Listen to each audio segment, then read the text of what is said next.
Bonjour à tous, bienvenue à ce nouvel épisode du Neuf et des retours. Oui, j'ai encore un rhume slash sinusite, donc ma voix est un peu bizarre, désolé pour ça. Je vais essayer de pas tousser non plus durant ce petit live-là, je vais essayer de faire ça express. Aussi, donc, c'est beaucoup des extensions cette semaine qu'on a reçues. Je vais commencer par celle-là ici. Donc, extension pour Canvas. Donc, Canva Reflet. Euh, qui permettent d'avoir des cartes qui sont miroirs, dans le fond, qui sont réversibles d'un côté ou l'autre. Donc, dépendant de quel côté on la choisit, pour mettre dans notre peinture, ça va changer les petits symboles dessus. Et aussi, il y a des nouveaux rubans dorés également. Il y a un nouveau plateau de jeu aussi, avec plus de choix dans la rivière de cartes, qui est amené dans cette extension-là pour Canva Reflet. Donc, ici, ensuite de ça, on a aussi, si je continue dans les extensions, ben non, oui, celle-là ici. Euh, Keepers of Keys. Donc, Keepers of Keys, c'est une extension pour Vicomte du Royaume de l'Ouest, mais la version anglaise ici. Pour l'instant, c'est les sorties en anglais seulement. Ça va venir éventuellement en français, bien évidemment. Ça ajoute de la tension autour du royaume avec les clés. Il va y avoir un peu de traîtrise, des alliances, etc. Donc, petite extension, si vous êtes fan des Vicomtes. Et il y a une deuxième extension qui est sortie en même temps qui est Gates of Gold. Gates of Gold, celle-là, il y a certains. Euh, on va faire des échanges. Il y a certaines personnes autres que du royaume qui veulent venir faire justement des échanges. Est-ce qu'on va leur faire confiance? Donc, Gates of Gold, c'est une autre extension pour Vicomte du Royaume de l'Ouest en anglais ici pour l'instant. On a aussi le nouveau Unlock Kids. Donc, Unlock Kids pour enfants, donc histoire d'époque, c'est le deuxième de la série des Unlock Kids. Avec encore une fois 3 histoires, 2 aventures dans chacune des histoires, environ 21 minutes par partie, donc 6 à 8 ans pour Unlock Kids, c'est la deuxième boîte. Si vous avez aimé la première, voilà la deuxième. On a aussi 3000 truands en français. Donc 3000 truands, c'est un jeu dans lequel on va tenter d'aller chercher des coffres, des trésors, aller chercher le plus de points possible. Comment ça va jouer? C'est des cartes qu'on va jouer devant nous, des cartes de poker. Et on peut bluffer sur quelle carte on joue, dans quelle zone. On peut se faire pointer du doigt en fait, avec un inspecteur pour dire ben non, je sais que tu n'as pas joué ça. Donc il y a un aspect bluff dans le jeu. On va aussi aller chercher de nouveaux truands. Les truands sont composés d'une carte et d'un protecteur transparent avec des aspects dessus. Donc, chaque truand à chaque partie va être différent, avoir des habilités différentes. Quand on joue des cartes aussi, on va activer nos truands pour certaines habilités également. Pas plus compliqué que ça comme jeu, donc on peut jouer 2 ou 3 manches de jeu, 2 ou 3 journées de jeu, dépendant si on veut des parties courtes ou plus longues. Puis, pas plus compliqué que ça, c'est des parties de 60-90 minutes, 2 à 4 joueurs, 12 ans et plus pour 3000 truands en français. On a également ici un petit jeu qui s'appelle Village Rails. Village Rails, c'est un jeu dans lequel on va devoir placer 12 cartes sur une grille pour faire des chemins de fer. Chaque carte qu'on va placer va nous permettre d'apporter des points qu'on réussit à compléter des lignes. On peut aussi mettre des cartes de bonus au-dessus de ces lignes-là pour faire plus de points lorsqu'on les complète. On va aussi jouer des cartes de revenus quand on complète des lignes pour aller chercher de l'argent pour acheter de nouvelles cartes. Pour avoir plus de choix dans les cartes qu'on va acheter. Fin de la partie, il y a aussi des points pour les lignes qui sont complétées également. Donc, un peu tout ça. Petit casse-tête de 12 cartes à placer au cours de la partie. Très bien pensé. Donc, Village Rails, c'est en anglais pour celui-là.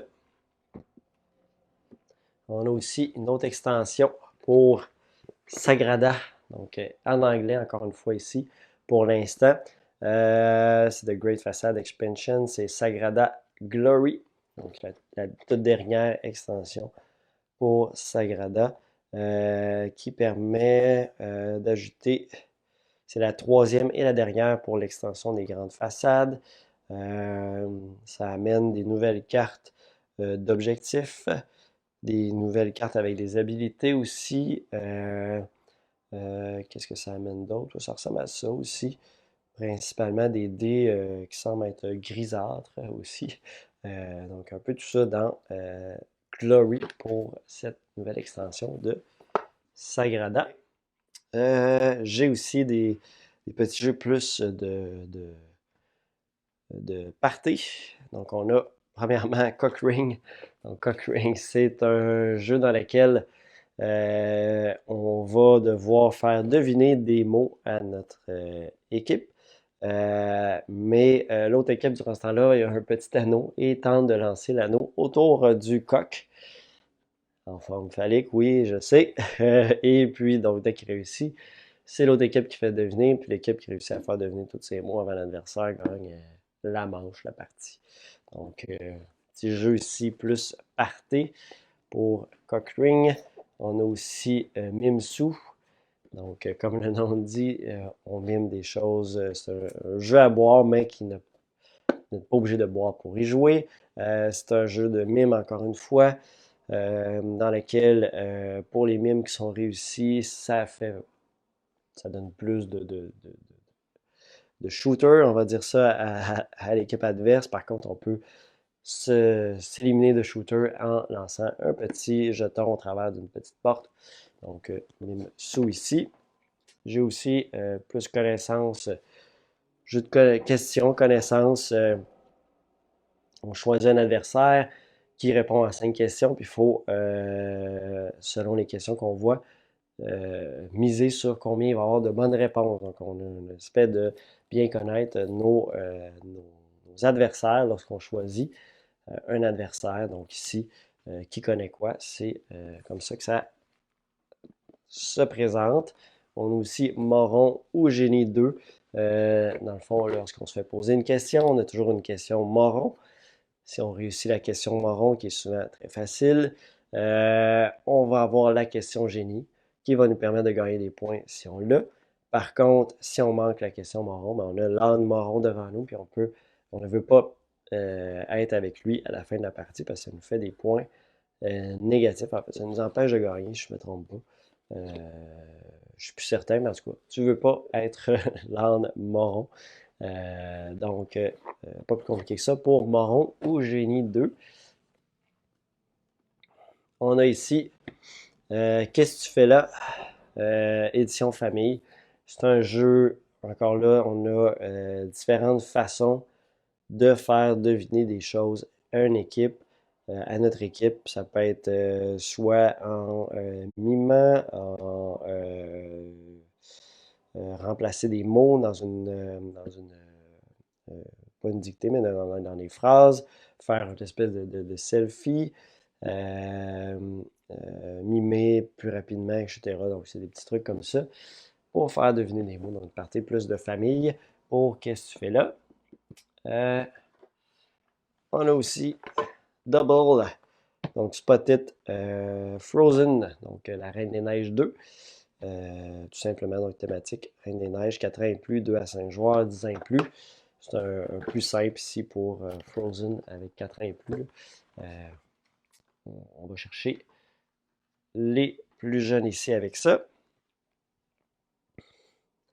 On a aussi un loot box pour ceux qui ont des jeux de la série, des séries hantées comme Teotihuacan, Tawantinsuyu, Tekkenu, aussi Origin, tous des jeux de Board and Dice, Zapotec, Mandala Stone, Escape Tales. C'est des goodies que vous allez retrouver dans cette loot box-là. Donc, si vous avez plusieurs de ces jeux, vous allez retrouver des trucs très intéressants à l'intérieur pour de loot box de Board and Dice. On a également ici l'essentiel édition pour Between Two Cities, où la boîte est quand même plus grosse que l'original. Ça contient l'extension qui s'appelle, je sais pas le capital, l'extension des capitales. Principalement, le jeu Between Two Cities, c'est qu'on va sélectionner 2 tuiles et on va construire sur les deux les deux villes entre notre adversaire à droite et à gauche. C'est 3 à 7 joueurs. Et à la fin de la partie, on score les points pour le plus petit des scores des deux villes. Donc, on essaie de faire deux villes le plus égales possible pour nous faire le plus de points possible, être le gagnant à la fin de la partie. Donc, ici, c'est l'édition essentielle, 30 minutes. Donc, si vous avez déjà le jeu de base, plus l'extension capitale, il n'y a rien de plus à l'intérieur. C'est vraiment juste si vous avez pas les deux, vous avez juste la boîte de base. On a aussi reçu les calendriers de l'Avent en anglais, le deuxième en fait de la série Exit, qui va juste être en anglais cette année. Probablement que ça va être lui qui va être en français l'année prochaine, parce que l'on avait le premier de la série cette année. C'est The Hunt for the Golden Book, avec encore là, c'est 24 énigmes qu'on va retrouver donc à chaque jour avant Noël, qu'on va faire ça ici, le Advent Calendar de Exit. Donc, un nouveau. On voit qu'il y a des trucs de métal à l'intérieur. Donc, pour celui-là.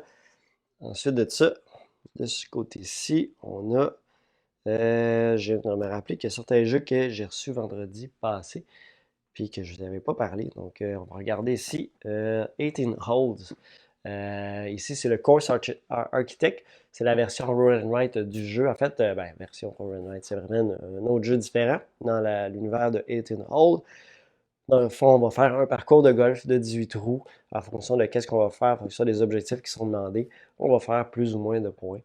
Et il y a toujours une restriction au début de la partie qui bloque certains espaces. Puis on essaie de construire autour de ça, mettre de l'eau, mettre de la forêt, etc. Pour faire les trous les plus payants possibles. Donc avec 18 Hole Course Architect. Donc, si vous aimez construire des parcours de golf, c'est pour vous. On avait aussi la boîte ici de Magic the Gathering Game Night Free for All. En fait, c'est que vous avez à l'intérieur 5 decks de 60 cartes préconstruits avec des life counters, des 5 life counters, 5 cartes de référence. Donc, c'est vraiment fait pour, on sort ça, on joue à Magic une soirée. Donc, avec 5 decks différents, on peut se partager les decks, etc. C'est quand même très cool parce qu'on sait Magic, souvent, c'est beaucoup, il y a beaucoup de travail d'argent derrière des decks, etc. Donc là, c'est vraiment tout le monde part égal. Vous avez ces 5 decks-là, comment vous allez bien performer avec ça. Donc, très bien pensé ici pour Magic the Gathering. Même si vous n'avez rien en votre possession, ben, c'est parfait avec ça. On a ici Mysterium Kids, le trésor du Capitaine Boo.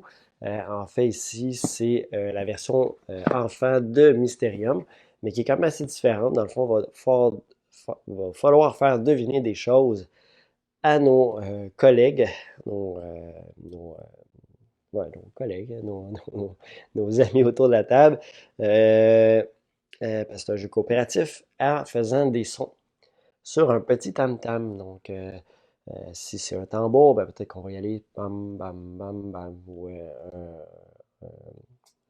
heartbeat, un cœur qui bat, ben, poupoum, poupoum. Fait que c'est tout ça ici. C'est quand même, là, c'est 4 ans, 6 ans et plus, fait que c'est plus enfant. Pour l'avoir essayé à la quiche, c'était bien passé. C'est sûr qu'entre adultes, peut-être moins parce que vous allez quand même trouver assez vite les réponses. Mais entre enfants, je pense que ça peut être très intéressant. Mysterium Kids, bien passé ici, avec le trésor du Capitaine Boo.